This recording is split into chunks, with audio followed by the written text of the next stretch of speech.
Or the owner of. Oh. All right, welcome to the fall issue SoFA launch party. Thanks for being here. We lost Deanna already, but I'm sure she'll come back. Maybe she lost hope with that initial technical difficulty. Thanks so much for coming. Yeah, so I'm here as representative of SoFA Journal, along with my co-editor, Emma Mitchell, an alumni of the program, for those of you who don't know her, and Laura Glazer, who is the founder of Pub Club, a bi-weekly club where we talk about publications. So since SoFA is a publication, Laura had the smart idea to host a party to celebrate hello Hugh on video, to celebrate the publishing, the official publish of our 2021 issue. Take it away, Laura. Well, it goes without saying that we're really excited that you could join us for the party, especially because online publications, they just go into the content rabbit hole. And these conversations we had with people, they're real and they matter. And we want to make sure that we press pause on the rabbit hole to discuss what we did, what we learned, and what we've read in each other's interviews and conversations. We also may be posting this recording to our social media channels. So if you're uncomfortable being on screen, please feel free to turn your video off. We want the public to be aware of this, how we think about this work and the work that we did. Awesome. Back to you, Becca. All right. So I'm going to share with you a little special something that we have received from who I like to consider the fairy godmother of our program here. She is the former editor of SoFA Journal from last year, and she sent us a very lovely congratulations message. I think, well, let's see if this works. Here we go. Congratulations. I hope you had fun. Did you hear that? Barely. Okay. Oh yeah, it was a whisper. That was Salty all the way in Singapore, graduated from the program a few years ago, but we wanted to get her blessing. So consider yourselves and this issue of SoFA blessed.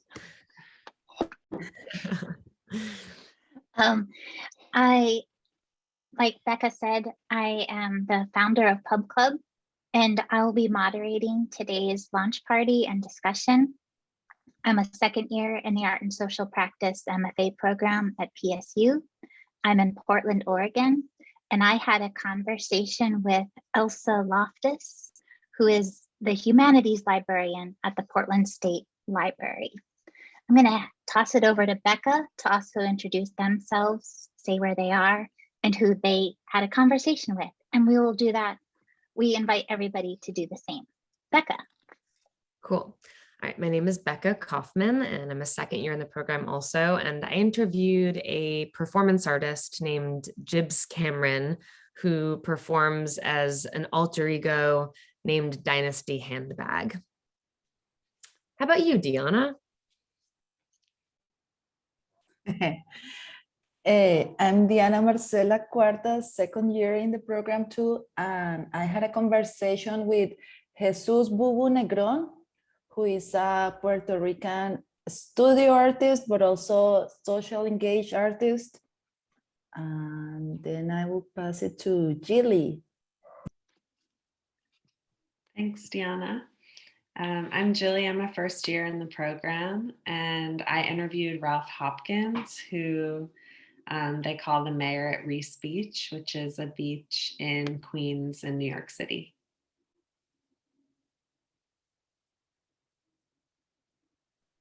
And I'll pass it to Karen. Thanks. I'm Karen, second year in the program. and I talked with a person named Perry Huntoon, who is the North American vice president of one of the longest running fan clubs internationally, called the International Club Crosby, which is dedicated to Bing Crosby. And I don't know who to pass it to. Back to Laura or Emma. Yeah, go for it. Yeah. I'm Emma. I'm an alum of the program. I graduated last year, and I copy edited most of your articles and interviews and then published them on the World Wide Web. It was a great experience to really read through it with deep eyes on everyone's articles too. And Hugh, would you mind telling us who you are, where you are, and if you've interviewed anyone recently, if you want to say who that is? Wow, that's a great question. Yes, I'm Hugh Weber. I'm in Sioux Falls, South Dakota, and my practice professionally lives at this crazy intersection of art and community organizing. So I've become very interested and curious about the program that you all are in and the work that you put out. And so Laura had given me a reading list of 15 or 20 kind of the foundational literature of this work, and I've become really just super fascinated. But the most recent interview that I did, so part of my work, I own a publication called The Great Discontent, and we focus on the risks of the creative journey and the way that people are working to address larger scale challenges and disconnects within the communities that they practice their creativity within. And we interviewed an extraordinary talent, Camila Rashid, who was a performance artist and now occupies a really interesting space and voice in cultural institution leadership in Chicago. And she'll be the cover of our new magazine in a couple months. So it was just, it's always a good thing when both the interviewer and interviewee end up crying during the 30 to 60 minute conversation. So it was a special conversation at the end of last year. Well, thank you. So we have a broad question we wanted to throw out to the group just to break the seal on this conversation. So the question is, if you could have a conversation with anyone, living or dead, who would it be? And even though I'm asking this question, I forgot to think about my answer. So while you're thinking, I'll just think really fast and tell you, when I was younger, I always admired Studs Terkel. And I thought, I really need to meet him before I move forward in life. And I didn't have a chance to because he died. So I still think about him all the time and his red socks. And I wish I could have a conversation with him and maybe be in one of his books because I just adore him. Becca, do you have someone in mind? I'm still thinking, but Jillian, Yeah. No, I just thought you're unmuting as a sign. Not yet, but I'm thinking about it.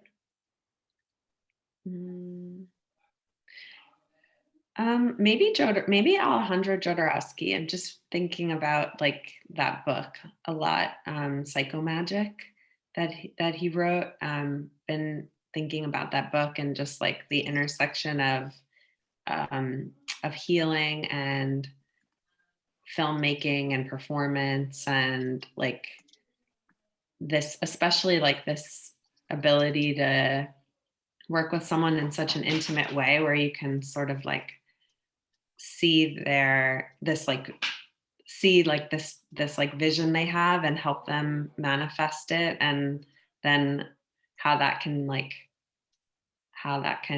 cause some kind of movement in that connection. And I'd be really curious to hear about like that process, how that's worked in the past, or like how that worked, and then also like the sets in his films, and just like they're so magical, like Holy Mountain.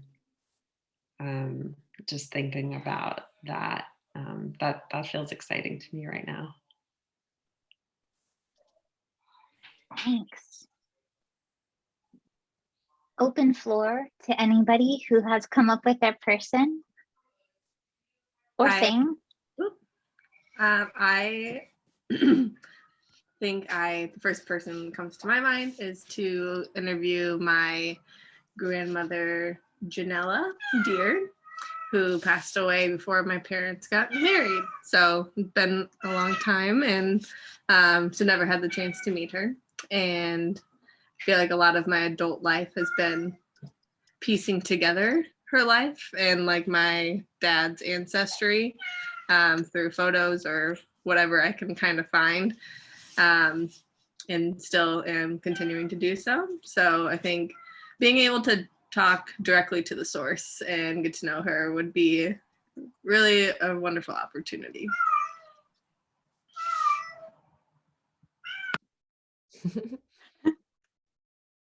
And that's my cat who meows very loudly, so I'll put myself on mute. Lauren, did you have a person in mind? I mean, I don't know. It's hard. I think there's so many people that I would love to talk to. And I also feel like I just want to talk to everyone all the time. But I definitely, I'll take a page from Michelle Illuminato. Like I would love to talk to Mr. Rogers. But I think, yeah, it's hard to hear that question and not think of just specifically people who have passed away, because it's like, well, you're opening the question up that far. Like I'm thinking of, I don't know, like I think it would be amazing to talk to like David Wojnarowicz. I'm not sure if I'm saying that right, but that's how I've heard it said, who was an artist. And I don't know, there's so many people that it's like, I mean, not necessarily just people who have passed away, but I would love to speak with like Sophie Cal, I don't know, Nina Kachadorian. She's an artist I like. I don't know. Still possible. Oh no, yeah. So I guess I should like try.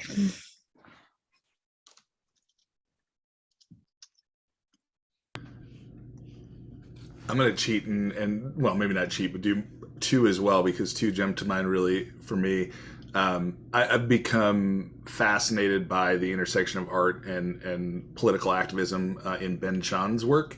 So Ben Shah was a social realist painter and artist that practiced in the 50s and 60s and was seen as kind of the most noteworthy American artist at the time, and is mostly lost to at least mass kind of understanding at this point.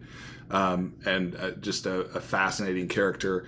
And then the other person that jumps to mind, we've been doing a lot of work within our family, and especially over the last 2 years, as now all of my time is here in South Dakota, about what it is to be white property owners on indigenous land. And so I would love to know and have a conversation with my grandfather, great grandfather Max, who actually was the settler in this family that occupied these spaces and claimed them as his own. I think it would be a fascinating conversation.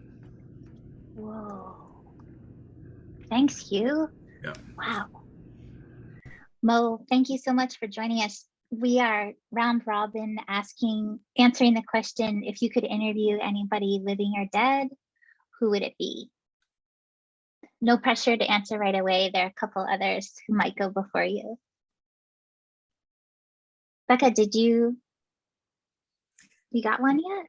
I guess I came up with Lily Tomlin, who's an actress and performer and showmaker. She's just a lifelong hero of mine. And I used to perform her monologues for auditions when I was a preteen. And like the year that I joined the Actors Union in New York, she was on the cover of the SAG-AFTRA magazine, and it was so meaningful to me. And I just love the way, kind of in a similar sort of extension or, you know, creative twist on like a Studs Terkel book. I love her really well, it's her and Jane Wagner, her writing partner, who craft these really comical, but also very touching and real human characters of all different ages and scenarios. And so I just like the humanity that she brings to her characters while maintaining a good sense of humor. And I'd love to see what that process is like.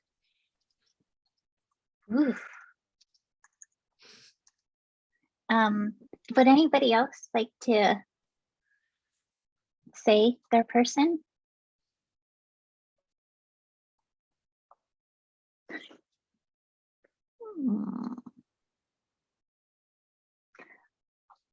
Okay.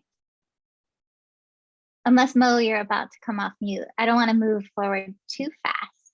No? Okay. No, feel free, feel free. I am overwhelmed by the question, and it's a good question, but.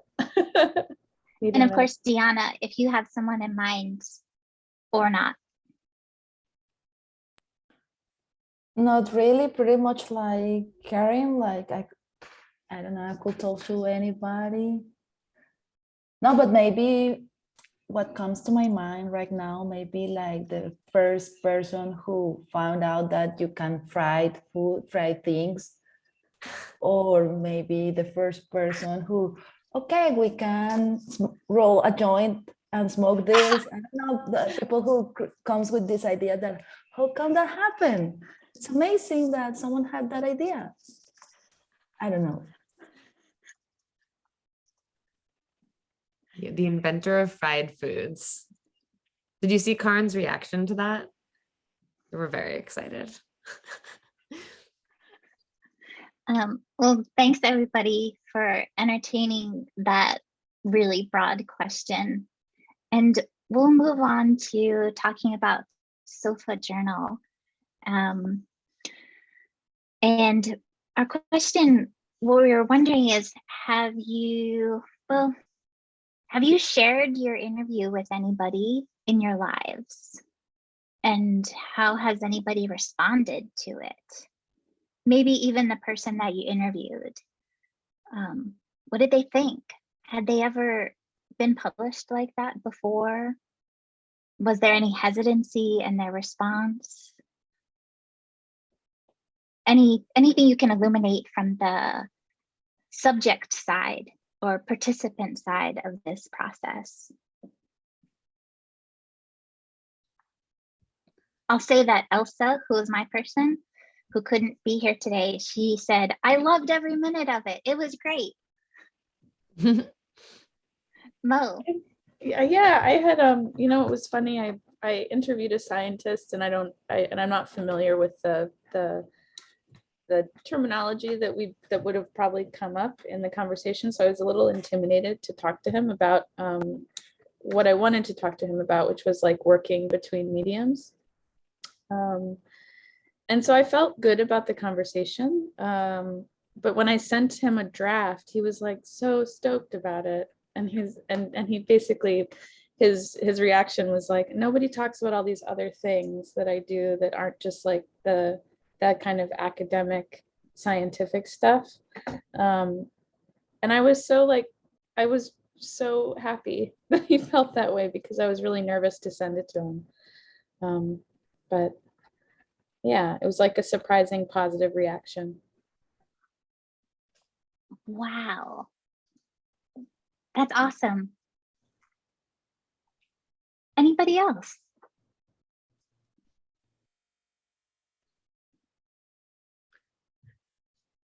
And Hugh too, since you have a recent conversation in mind, please feel free to chime in. Even though it's not included in our SoFA journal, we'd love to know about your experiences too.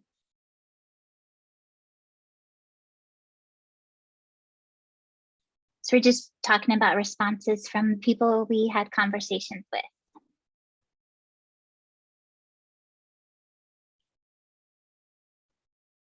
Julie, because I know you had some feedback from Ralph, is there anything that is coming to mind? Yeah, well, I was just looking at this text that Ralph sent me after it was published. He was really, you can see here, he says, very, very nice. I love it, Julian. Oh. That made me really happy. Yeah, and when he saw the cover, he was really happy to see the yellow of SoFA Journal because he loves yellow. Yeah, I think he shared that he felt excited to share his photos. He's had the photos of I didn't say in this conversation that he created these interactive beach parties, fashion parties on the beach in the 90s. And Reese Beach is a gay beach, a gay destination for community and for swimming and sunbathing, and yeah, I think the space is a place where thank you where it was like it was not super photographed at that time. So I think for him, like, he had all these, like, he has this incredible archive of photographs of all of his parties, and they really show the whole community that was there on the beach and participating in the different fashion shows and parties and all the fashions too. And he really he's a really great photographer. Like, I think the photos really capture the feeling, and I think he shared that it felt really good to share the photos and to be able to send the link to friends of his who attended the parties, who he hasn't talked to in a while, and that he felt interested in sharing the photos more. So we've been talking about how he might do that and how I could help. Is the cover photo from one of those parties? Is that the image with the long red coat? Yeah, that photo is, so for the most part, Ralph wasn't in the fashion shows, but he did often do like a performance at the beginning or the end where he would come out and like get the crowd excited. So that one is from one of the parties, and he's wearing this long red coat that one of the designers made for him. And he thought it would be fun if he had money in the coat, and he was like throwing money around, and like people on the beach were capturing it.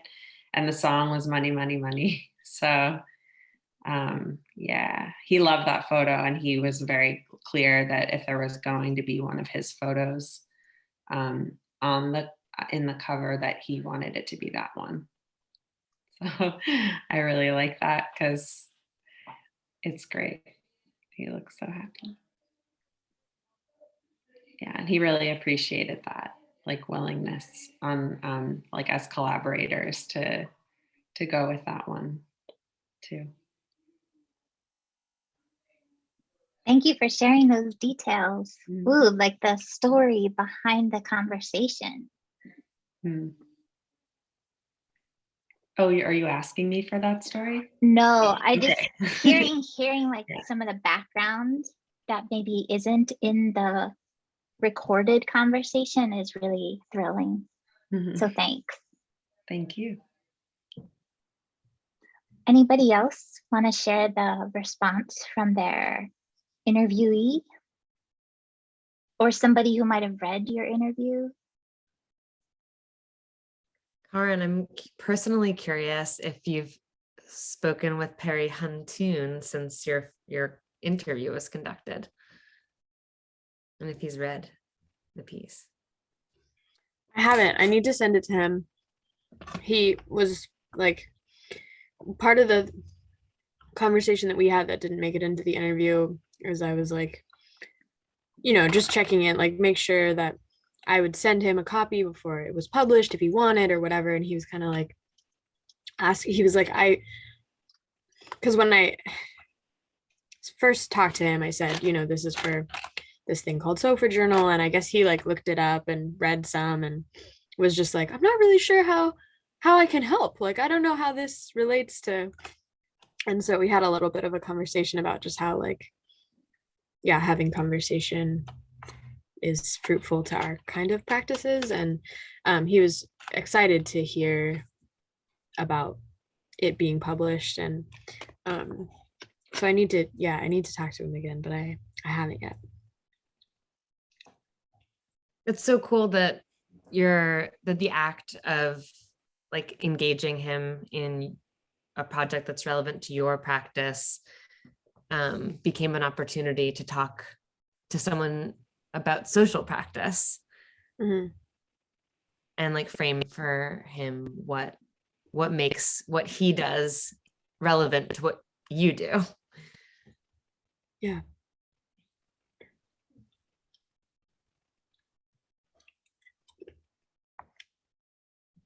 Anybody else? We're also really curious. Is there a difference between an interview and a conversation? Are you thinking of these as an interview or a conversation? Did your person ask questions of you? Did you want them to? Where are you sitting on this distinction or not distinction? And Becca, you touched on this in your letter from the editor and asked a bunch of us too. So have you been thinking more about that?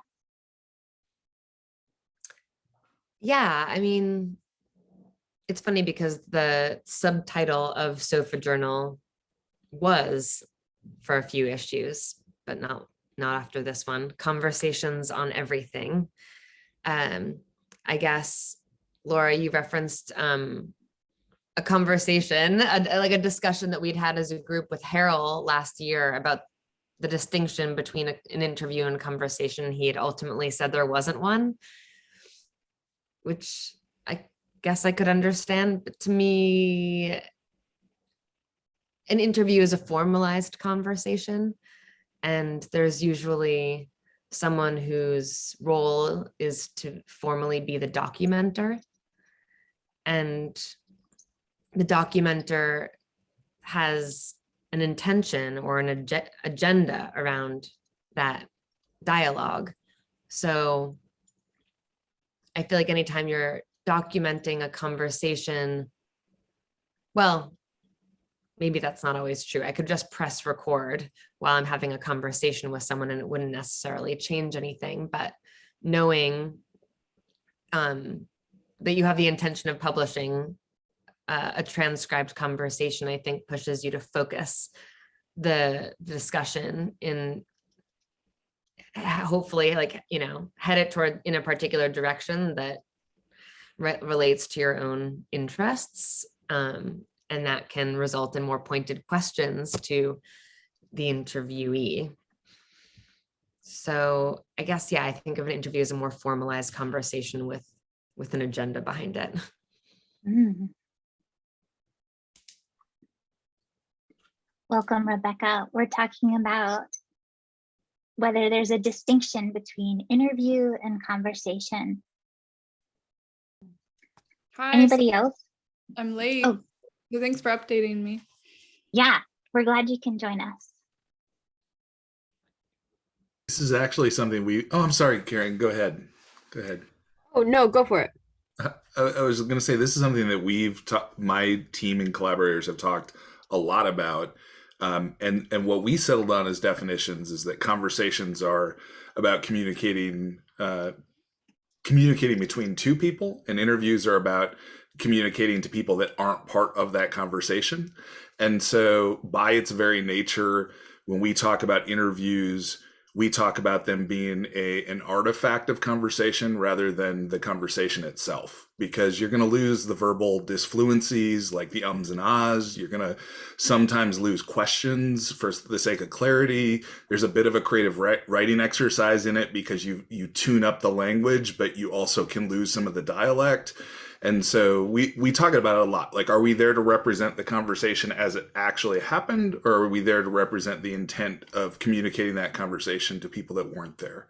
And it is a remarkably nuanced conversation for a pretty lightweight publication, but it's important to us, especially as we communicate across barriers of gender and race and identity. It's pretty critical that we be sure that we're validating the interview if it's foundationally altered from the conversation.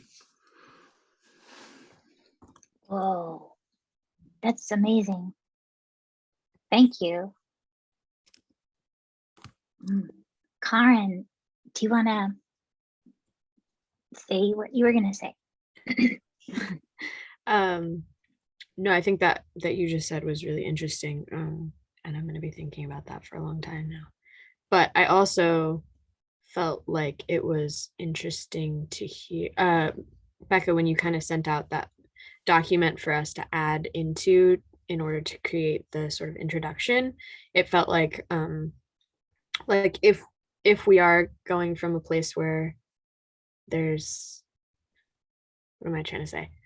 I just thought it was interesting how a lot of us felt like we had, and I've heard this from other like artists and creative people, specifically people who work socially as well, that there's kind of this desire.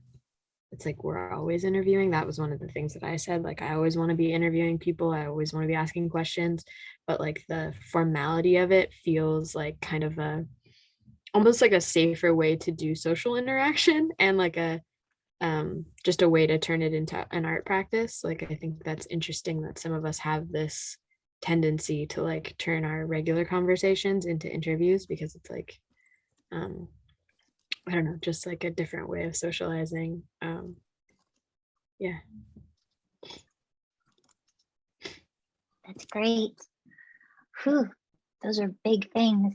I will be thinking about those a ton. Thanks to to everybody. Does anybody have anything to add to this conversation versus interview, quandary, distinction? Emma, I was thinking of you because you've been editing and you've been in the program, and do you have anything that was on your mind? Yeah, I agree with a lot that was said already. I think it is a really interesting conversation to have.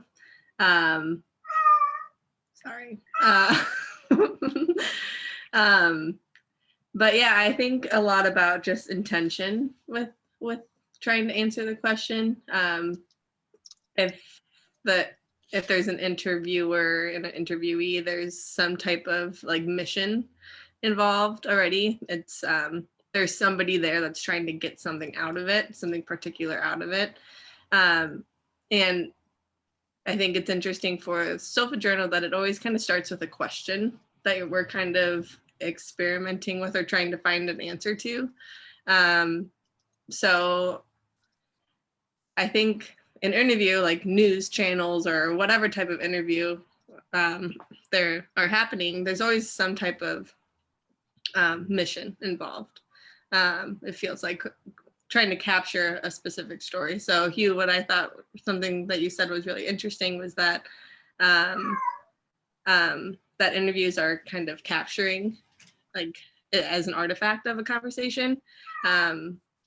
Because I think interviews maybe kind of tell the story in a way of, or like tell the answer to something.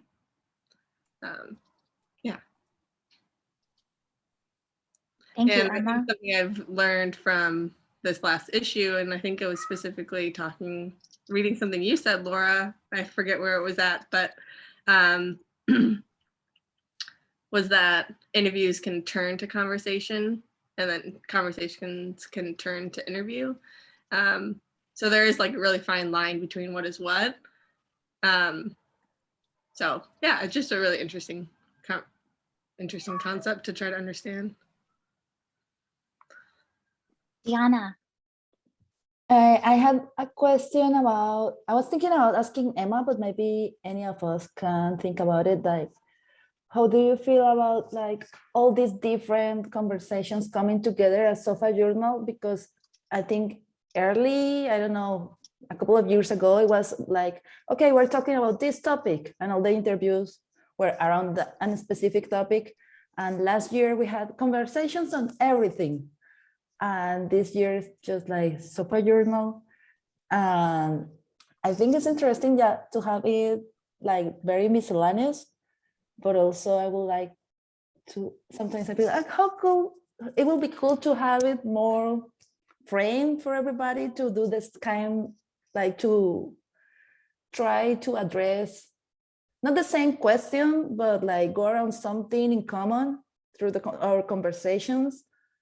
But that's my feeling. But I was curious how you guys, how do you feel about that? I don't know if you know what I mean. Absolutely. Yeah, like there was one issue on exchange when this was printed. Do you mean kind of like that, Diana, that there were theme issues that had a theme? Yeah, like I don't think it's bad or wrong. I mean, I'm not saying something is better than the other, but sometimes I think it will be cool to have all of us as a group that moment to, okay, let's go together to research or have conversations about something in common. I can chime in with something I've been thinking about. And I guess, Laura, I'd start with asking, who did you interview last issue? Again. For the fall issue or last spring? Spring. I interviewed Jennifer J.J. Jones about the $100 project. Okay. For something I've kind of been thinking about is those themes that are existing through the same students' interviews throughout the whole course of the 3 years. So I think, Laura, you interviewed somebody who had a bike library, right? And then this last issue, you interviewed a librarian. So there's kind of been this consistency with just one example of one student that has this common, one common theme involved in like at least two. And I think this last issue helped me see more connections through like common themes with each student. So I think like larger picture, there's a lot of themes per student that I'm kind of starting to pick up on too.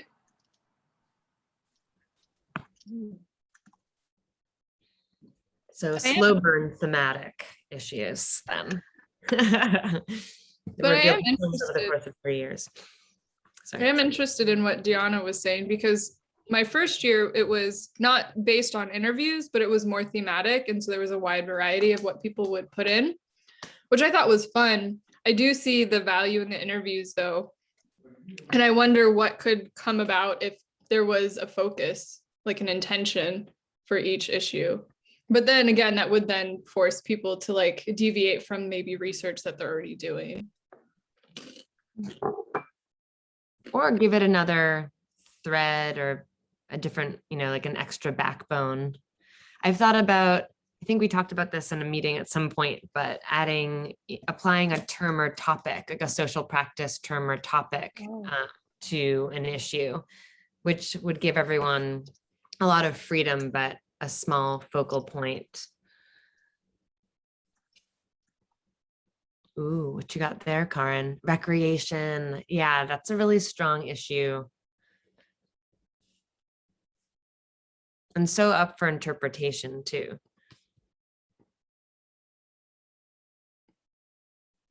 I'm going to just do a gentle time check.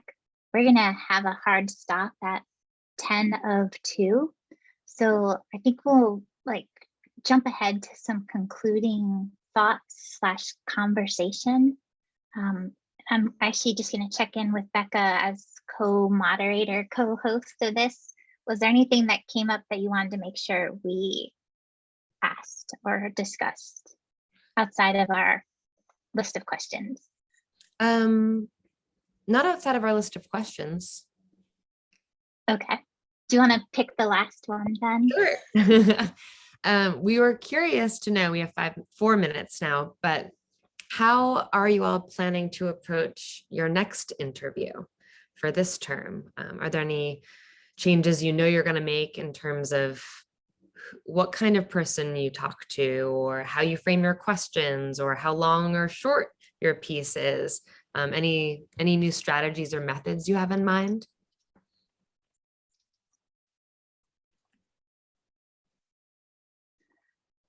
I'm Or thinking maybe of, address, are you interested in changing your strategy or method? And maybe we would want to brainstorm about that too. But go ahead, Laura. I yield to Jilly. Well, one thing is I've been feeling like I just want to record everything. Like I've been recording all these conversations, which is just, probably making more work for myself, but I just keep being like, wait, hold that thought. Let me to all my friends, which is actually feels kind of exciting. Like I'm, right now here visiting some friends, and they have this beautiful garden, and we were sitting outside, and one of them started sharing a story about their garden, and I was like, like I was like, wait, I want to hear this magical story, but I wish it was recorded. And yeah, so that's kind of funny. And I had a similar experience a couple weeks ago. I haven't gotten really clarity around like the particular person. If I want to like be a little more specific about that, but I'm thinking about it. Right now, it's mostly just like friends and people that I'm interacting with. But I like this question. I'm curious about other people. I know we have limited time. I think I would like to take advantage of Pub Club if I can make it to the next one, to see if you guys read my interview and what you guys thought, because I'm going to be interviewing, Marty will be there again, Gila will probably be there, and then we found Catherine English, who is another lawyer, and I got in contact with Catherine, so we'll be having a conversation with all of us. But I am interested in like what you guys thought. I have my own reservations. I'm also like super critical of my own work. So, but yeah, I would like to know what y'all think. Maybe in the next Pub Club. Awesome. Anybody else? How about you, Lisa? Tell us something, program director. I was going to say, number one, congratulations to each of you. Just, I know I'm coming in a little bit late. It's mostly because I have no food on Thursdays, and between classes, I have to go to the grocery store. So anyway, congratulations on this journal. I'm loving just hearing the tail end of the conversation and the things coming up for folks. Jilly's impulse to just suddenly, like this impulse to want to record everything, because I don't know, what I love about the interview format is that it focuses you on the sort of banal, the quotidian, and the relevance of your everyday experience to your art practice. I think that in answer to one of the questions that came up a little bit earlier about the relationship, or maybe thinking about a theme that could connect our thinking as each person, as for each edition of the journal, I like the terms and topics approach potentially, mostly because it still gives you a lot of leeway to stay in the sort of investigative place that you are in, and also maybe expanding that out. And then lastly, I think that what's really lovely about this moment for me is to just sit back and actually listen to you all talk through your work in a way that's really quite impressive. So cheers and congratulations and much celebration, and even pub clubs coming up, and this idea that we should be reading each other's work and understanding it deeply just moves me. So I wanted to just say thanks for that more than anything. That's my sage wisdom, Deanna. I'm just a person like you. You know that, right? Okay. My computer is also, anyway, it's our hard stop time. I'll turn it back over to the coordinators. Many congratulations on this launch. And I can't wait for the next issue. Yeah. Thanks, Lisa. Well, we are at our stopping point. thank you so much for attending. And we are available on Instagram, via email, we're all the channels. So that's just a quick thank you. And it'll be a continuing conversation. Becca, over to you. If you want to say anything in conclusion. Sure. I really enjoyed reading thoroughly all of your interviews over and over and over again and seeing the different ways that people approach recording the nuances of speech from their subjects and the choices that the creative writing, as you put it, creative writing choices that each person made around preserving their subject's manner of communicating. And yeah, congratulations, everyone. Here's to more issues of SoFA in the new year. Thank you. Thanks, Becca. Yeah, thanks, Laura. Bye. Bye, everyone. Great job, everyone. Thank you.